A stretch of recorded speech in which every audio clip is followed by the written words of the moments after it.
సంవత్సరాల తరబడి ఎన్ని మందులు వాడినా మీ మోకాల నొప్పులు తగ్గట్లేదా? ప్రాణ పెయిన్ క్లినిక్ లో అత్యాధునిక చికిత్స.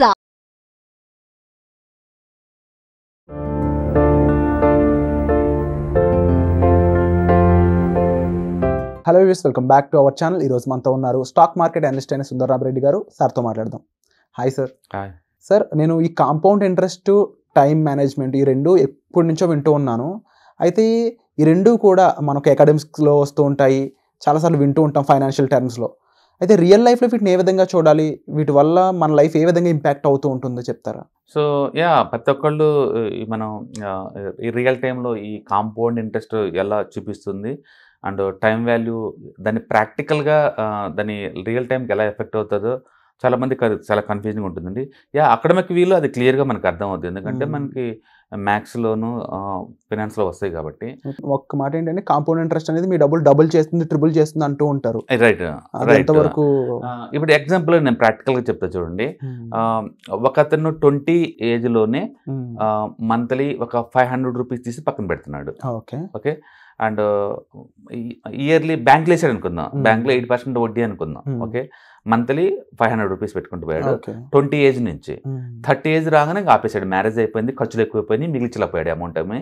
సో అందుకని ఏజ్ 20లో ఉన్నప్పుడు మంత్లీ 500 తీసి పక్కన పెట్టాడు. మంత్లీ 500 అంటే అప్పుడు ఇయర్లీ ఎంత 60,000 పక్కన పెట్టాడు. 10 ఇయర్స్ అంటే ఎంత 6,000 rupees for annum. And 10 years కాబట్టి 60,000 రూపీస్ పక్కన పెట్టాడు. సో పర్సన్ ఏ అనుకుంటే మనం, అతను మంత్లీ 500 రూపాయలు పక్కన పెట్టాడు, సంవత్సరానికి 6,000 రూపాయలు పక్కన పెట్టాడు. అంటే 10 ఇయర్స్ పెట్టాడు.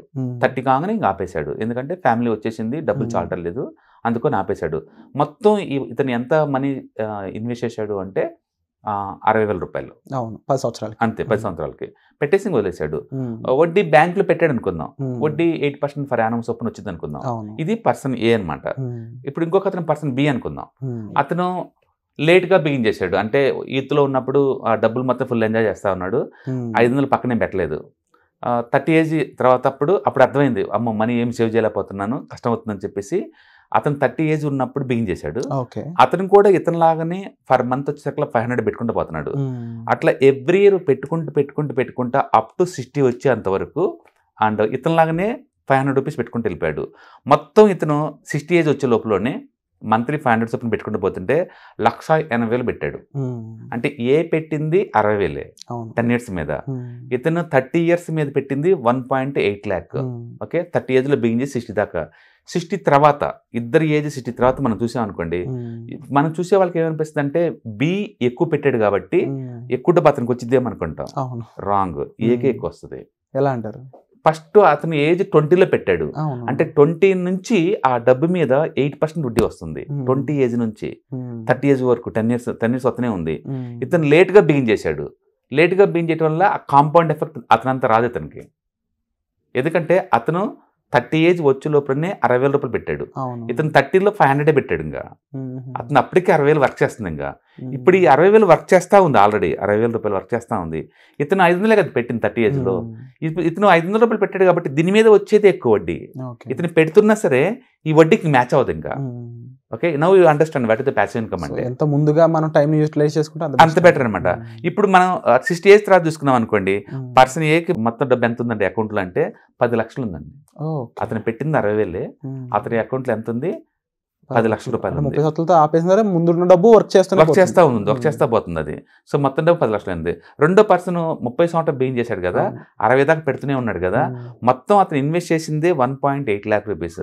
అయినా సరే అతనికి వచ్చింది 7.4 lakh. అంతే, 7.4 lakh వచ్చింది. లేట్ చేసే కొద్దీ భారం పెరుగుతుంటుంది. అంతే, ఎక్కువేం రావట్లేదు. మనం అనుకుంటాం కదా పర్సన్ బి ఎక్కువ డబ్బు పెట్టాడు కాబట్టి 30 ఇయర్స్ పెట్టాడు కాబట్టి ఎక్కువ డబ్బు వస్తుంది అనుకుంటాం. కానీ ఫస్ట్ పెట్టిన అతను ఆల్రెడీ చాలా అర్లీకి పెట్టాడు కాబట్టి అది ఎక్కువ వర్క్ చేస్తుంది అనమాట. సో అట్లా అర్లీకి పెట్టిన డబ్బులు టైం ప్లస్ కాంపౌండ్ ఇంట్రెస్ట్ ద్వారా ఎక్కువ వర్క్ చేస్తుంది అనమాట. అందుకని మనం చాలా మంది అనుకుంటారు కదా లేట్కి పెట్టాడు కాబట్టి ఇతను ఎక్కువ డబ్బు ఇస్తున్నాడు ఏమనుకుంటాం. కాదు, లైఫ్లో సెటిల్ అవ్వాలంటే సింపుల్ కాన్సెప్ట్ అండి.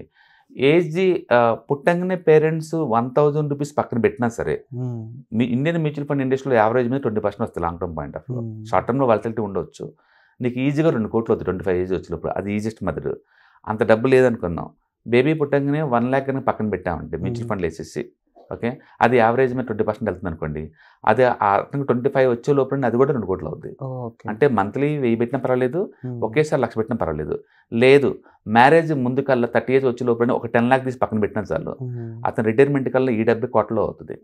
అంటే ఈ 3 ప్రిన్సిపల్ చాలా ఈజీ.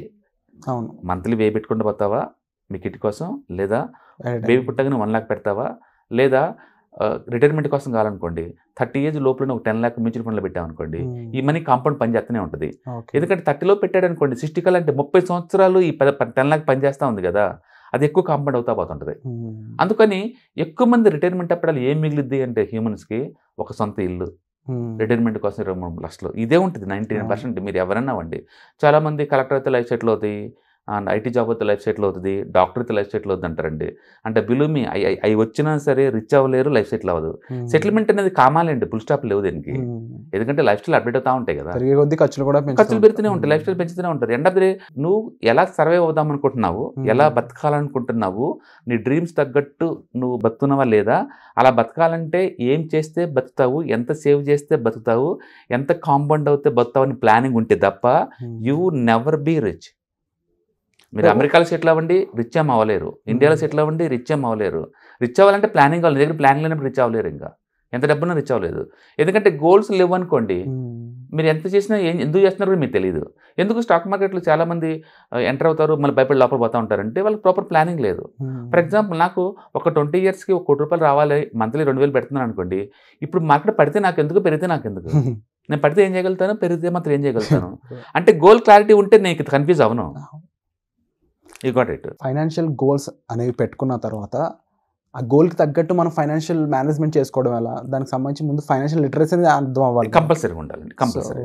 వాటిలో ముఖ్యమైన విషయాలు ఏంటి సార్? అంటే ఈవెన్ మీ వర్క్షాప్లో కూడా మీరు టీచ్ చేసే విషయాలు. డెఫినెట్గా అసలు మనం రిచ్కల్ థాట్ ప్రాసెస్ వస్తుంది అంటే కంపల్సరీ నీ దగ్గర ఎర్నింగ్స్ ఎంతకంత ఉండాలా. ఆ ఎర్నింగ్స్ని సాధ్యమైనంత వరకు తక్కువ ఎక్స్పెన్సివ్, అంటే ఎక్స్పెన్సివ్ ట్రాక్ చేయాలి మీరు.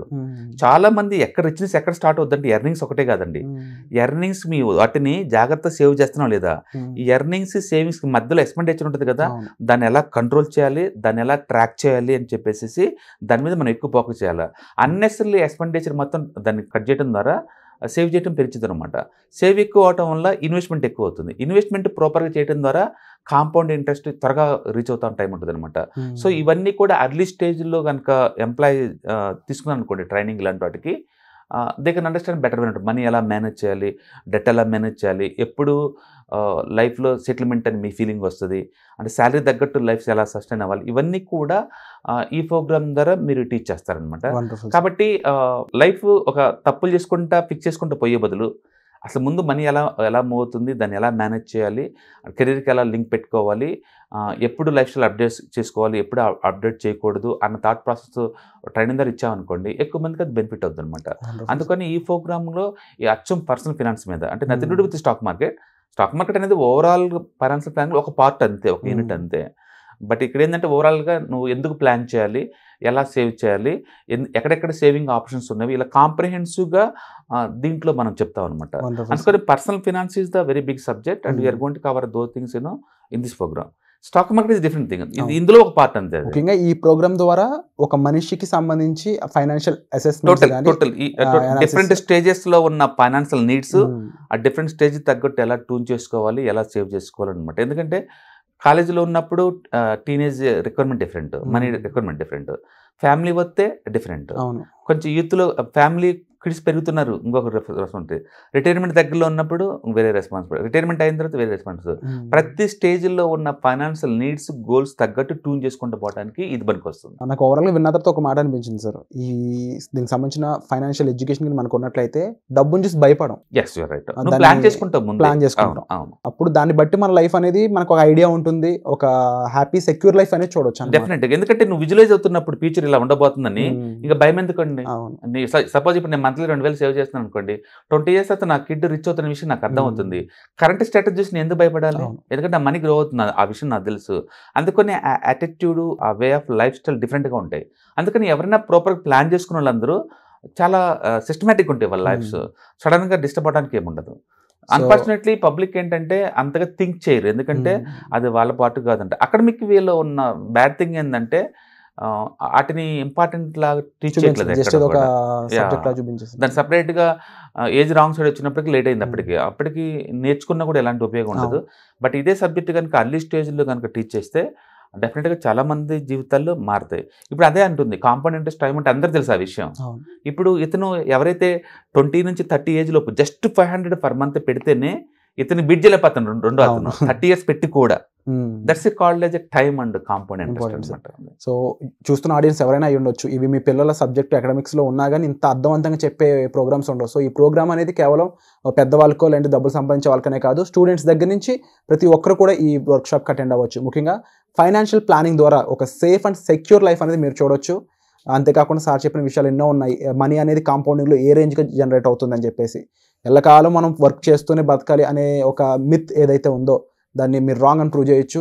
దానికి సంబంధించిన ఇన్ఫర్మేషన్ కోసం మీరు ఈ వర్క్షాప్కి అటెండ్ అయ్యి మీరు నిజాలు అనేవి తెలుసుకోవచ్చు. సో వచ్చే ఎపిసోడ్లో మళ్ళీ కలుద్దాం. Thank you so much sir. Thank you.